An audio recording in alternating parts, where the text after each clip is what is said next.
ఫార్మాట్కు ఆదరణ తగ్గిపోకుండా ఐసీసీ ఎప్పటికప్పుడు ప్రయత్నాలు చేస్తూనే ఉంది.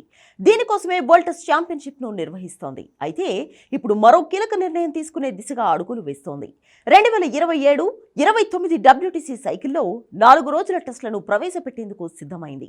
చిన్న దేశాలు ఎక్కువ టెస్ట్ మ్యాచ్లు ఆడేందుకు, ఎక్కువ సిరీస్లు నిర్వహించేందుకు గాను ఈ నిర్ణయం తీసుకున్నట్లు తెలుస్తోంది.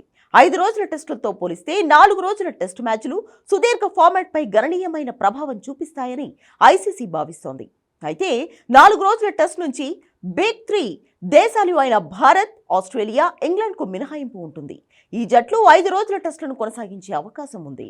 WTC ఫైనల్ సందర్భంగా గత వారం జరిగిన చర్చల్లో ఐసీసీ చైర్మన్ జైషా 2027-29 WTC సైకిల్లో చిన్న దేశాలు 4 రోజుల టెస్టు మ్యాచ్లు ఆడే విషయమై తన మద్దతు తెలిపినట్లు సమాచారం.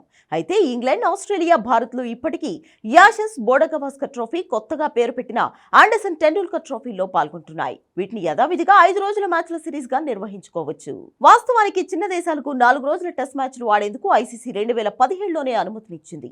గత నెలలో జింబాబ్వే, ఇంగ్లాండ్ మధ్య 4 రోజుల టెస్ట్ మ్యాచ్ జరిగింది. 2019-2023లోనూ ఐర్లాండ్తో ఇంగ్లాండ్ జట్టు 4 రోజుల టెస్ట్ మ్యాచ్లు ఆడింది. ఎక్కువ సమయం, ఖర్చు కారణంగా 5 రోజుల టెస్ట్ మ్యాచ్లు నిర్వహించడానికి చాలా చిన్న దేశాలు ఆసక్తి చూపడం లేదు. కానీ 4 రోజుల మ్యాచ్ల వల్ల 3 వారాల కంటే తక్కువ వ్యవధిలోనే 3 టెస్ట్ మ్యాచ్ల సిరీస్ను పూర్తి చేయొచ్చు. దీంతో ఐసీసీ ఈ నిర్ణయంపై మొగ్గు చూపుతోంది.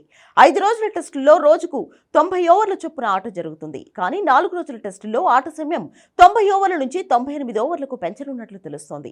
మరోవైపు 2025-27 ప్రపంచ టెస్ట్ ఛాంపియన్షిప్ను 5 రోజుల ఫార్మాట్లోనే ముగించనున్నారు.